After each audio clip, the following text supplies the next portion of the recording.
So you would think, wouldn't you, if you had £100 of premium bonds with a price fund rate of 1%, well, then over a year you would win £1.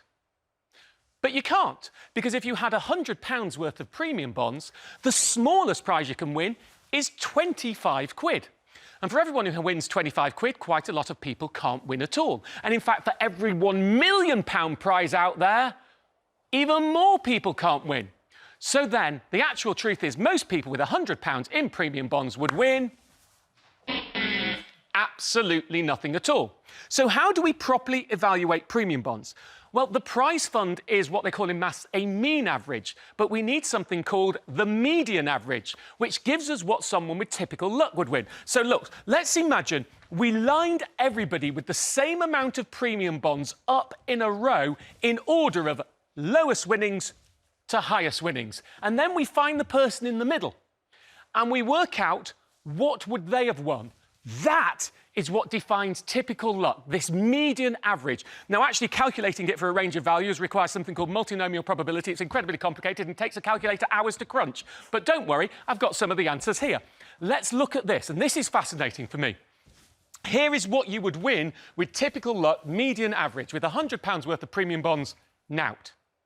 With £1,000 worth in premium bonds, with typical luck, you would win still nothing over a year. In fact, 70% of people with £1,000 in premium bonds win nothing. But the more you have in premium bonds, the closer you start to get to that prize fund rate of 1%. So with 10 grand, typical luck, 75 quid, that's 0.75%. With the maximum £50,000, your typical luck, you'd win 450 quid, that's 0.9%. And that then allows us to start comparing with the top savings accounts. Top easy access, 0.6%. Well, that's going to beat small amounts in premium bonds with typical luck. But look, above 10,000, you are beating the top easy access accounts in premium bonds, and premium bonds you can take your money out of. So above 10,000, it's starting to look a decent bet.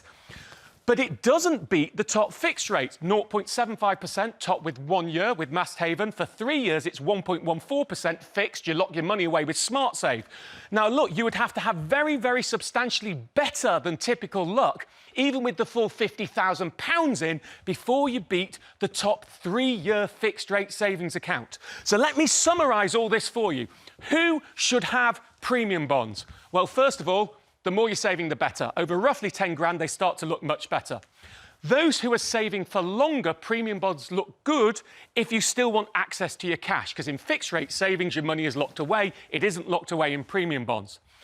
If you're one of those very few people who use up your personal savings allowance, that £1,000 you can earn a year in interest tax-free, if you're a basic rate taxpayer, £500 a year a higher rate taxpayer, well, in that case, because premium bonds are tax-free, that's a big boost for you, especially if you've got more premium bonds become a really good odds to go and get them. And finally, there are some of you saying, I haven't got much money. I'm going to win diddly squat interest. 0.5% on, £200-300 is nothing. I don't care about the interest. I just want somewhere safe to put my money. And I do like the appeal of the chance of winning £1 million, even though it's infinitesimally, minusculely small. Well, then put your money in premium bonds if you want. But generally, more savings, saving for longer, and especially if you're a non-taxpayer, they're good. Otherwise, you might want to think about getting rid of them and put them in a top fix.